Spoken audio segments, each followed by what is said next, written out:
Yes guys, what's going on? It's Ashton here. I hope you're all having a fantastic day. Today we're going to be starting off the video with some very important news. I am here today to tell you that the prophecy has come true. For centuries and years, people around the globe have predicted that this day would come. People of all religions and backgrounds have spoken about this day for millennia, and finally this holy, incredible day is upon us, and we can all witness it and experience it together. Because today, ladies and gentlemen, today is the day. Today is the day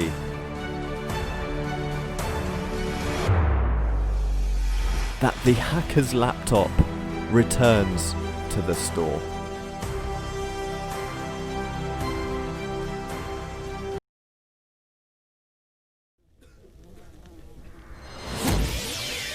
Hacker Man. He's the most powerful hacker of all time. In today's video guys, I'm going to be talking to you about how you can rank up from Diamond and Platinum all the way up into Masters and Apex Predator in Ranked on Apex Legends. I know a lot of you enjoyed the ranked meta video recently, so thank you all so much for the amazing support on that video. So I thought I'd go a little bit more in depth about how exactly we go about playing our games. I know I gave you the step-by-step guide in that video, but in this video I'm going to go a little bit more in depth about how exactly we play our games in ranked and how you can go about gaining more points and winning more games in ranked to get you all the way up into that Masters rank. If you do go on to enjoy the video, make sure to smash that like button and subscribe to the channel for more regular Apex Legends gameplay. If you choose not to subscribe, however, Wraith will come into your lobby, perform this ritual, and all of the gas barrels in the lobby will get a mind of their own and hunt you down until you're dead.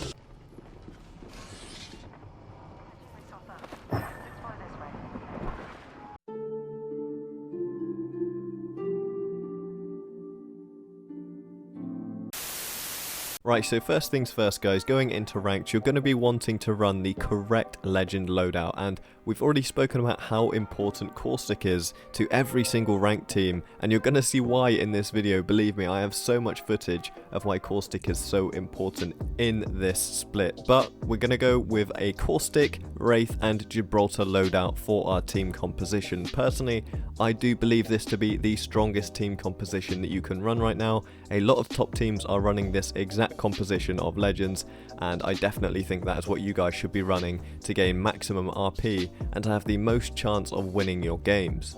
Caustic is obviously in there for the late game with his gas bomb. We've also got Wraith for the rotations, which is highly important. Her portal is absolutely massive and is huge for two thick boys running around behind her in Caustic and Gibraltar. And we all know Gibraltar just brings so much to the table in terms of abilities, so that is the team composition we will be running for this strat. Now the first thing I want you guys to think about when thinking about how exactly you can gain RP and rank up in ranked is consistency. And I'm not just talking about in the game, I'm also talking about in the team as well. So many of you guys come to me saying that you only have yourself to solo queue with when playing ranked, and I've got to say guys, there is absolutely no point solo queuing in ranked because you're not going to get any higher than diamond when trying to solo queue. I highly recommend you use the looking for group websites and applications out there to help you find a team, because trust me, it takes a long time and it can be very frustrating, but it is certainly worth it, because you're never going to find your way into the higher ranks in Apex Legends without having a consistent team.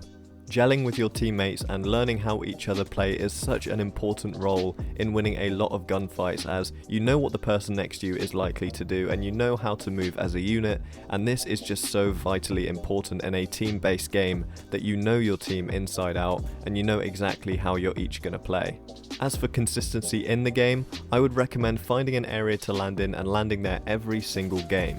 Not only does this help with finding loot locations for when you land, it also helps with finding rotations out of the place you land in depending on where the zone is.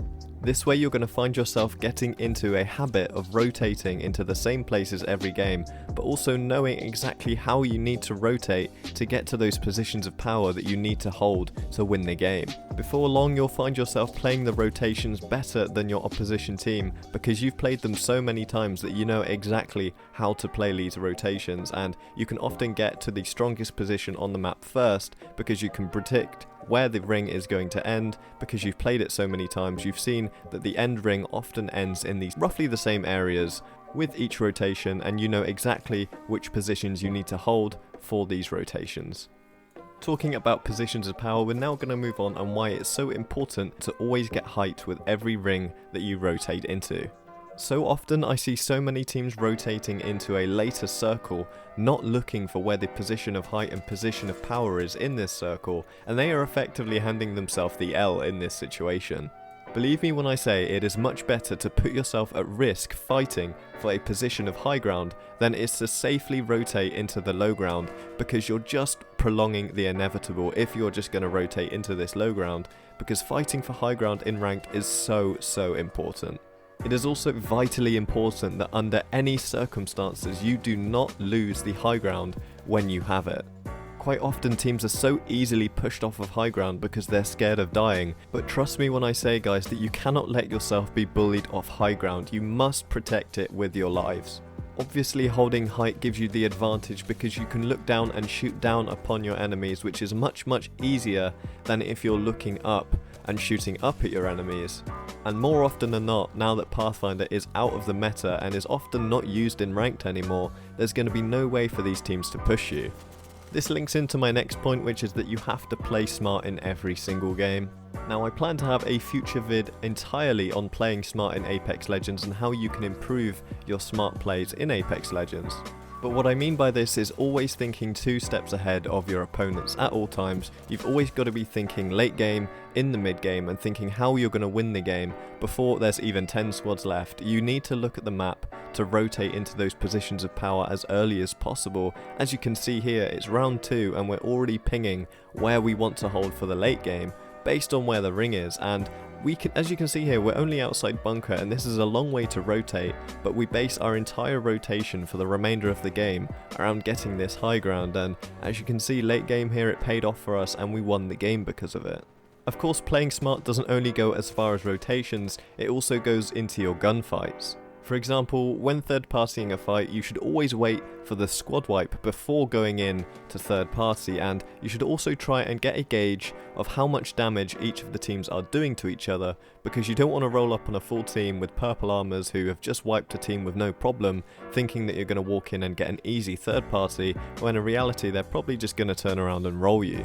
I've mentioned this already once today, but you should always fight for the high ground and try and push teams off high ground if possible. Of course, try and get a gauge of their armor and their positioning, and if it's not possible, then don't force it too hard, but I'd argue that it is better to try and force a team off of high ground than it is to settle for low ground and just postpone the inevitable where you're just going to get completely killed and destroyed in the late game. Because you've got to remember, guys, that when you're pushing a team off of high ground, you're not only getting the kills for yourself, but you're also gaining the high ground for yourself, and you're also stopping a team from looking down on you, which is just beneficial in every way possible, and it gives you the safety of the high ground and the kills and everything that comes with it. Pushing teams off of high ground is essential and something that you should always do if given the opportunity. Now lastly, I want to talk about how important it is to be calm in those final endgame circles. In Season 5, the last ring has been horrendous, and that is because it is often just a cluster of 4 to 5 caustics throwing their ult in the middle and just seeing who comes out on top while everyone runs like a headless chicken into the middle of the gas. You're going to be seeing examples of endgame rings that we've won and endgame rings that we've lost on your screen now, and honestly, this all comes down to luck for the most part. It's often about where you're rotating in from, what guns your opposition has, if they've got a devotion or if they've got a peacekeeper, because often if they do, you're in for a lot of trouble. I would recommend when going into these rings to tell your teammates who are not caustic to be calm and composed and to just try and deal as much damage as possible. When they go down, for them not to go screaming. If they deal a lot of damage to an enemy, of course call it out and let it be known, but Calmness and collectiveness in these situations is key, because having everyone screaming when there's so much havoc and mayhem going around you, you don't need that, and it's often just better to stay calm and just try and deal as much damage as possible and hope that you come out on top. So guys, to summarise what we've talked about in today's video, I've told you to use the Caustic strat to try and get up those ranks with the Caustic, Gibraltar and Wraith comp. I've told you to try and implement some consistency into your game for where you land and your rotations, but also into your teammates and how you are gelling as a team. We've talked about always getting on the high ground when possible and holding it for as long as possible. We've talked about playing smart with your rotations and of course picking your fights and third parties. And of course lastly we talked about how being calm in the final ring can really benefit you and up your chances of winning the game. That is all I've got for you in today's ranked tips video. I hope you have enjoyed. I'm going to be coming back at you with some more videos very soon. I've got a lot of very exciting things lined up for you guys which I think you will enjoy. I just want to say, as we're fast approaching 10,000 subscribers, how thankful I am for every single one of you for supporting the channel. I'm so glad that you're all enjoying the content, and I will be making much more for you guys, so stay tuned for more in the future. But thank you once again to each and every one of you. With that being said guys, that is all for today's video. I hope you have enjoyed. Make sure to like the video and subscribe to the channel for more regular Apex Legends content. But until next time guys, it's been your boy Ashton, and I'll see you in the next one. Take it easy, and goodbye.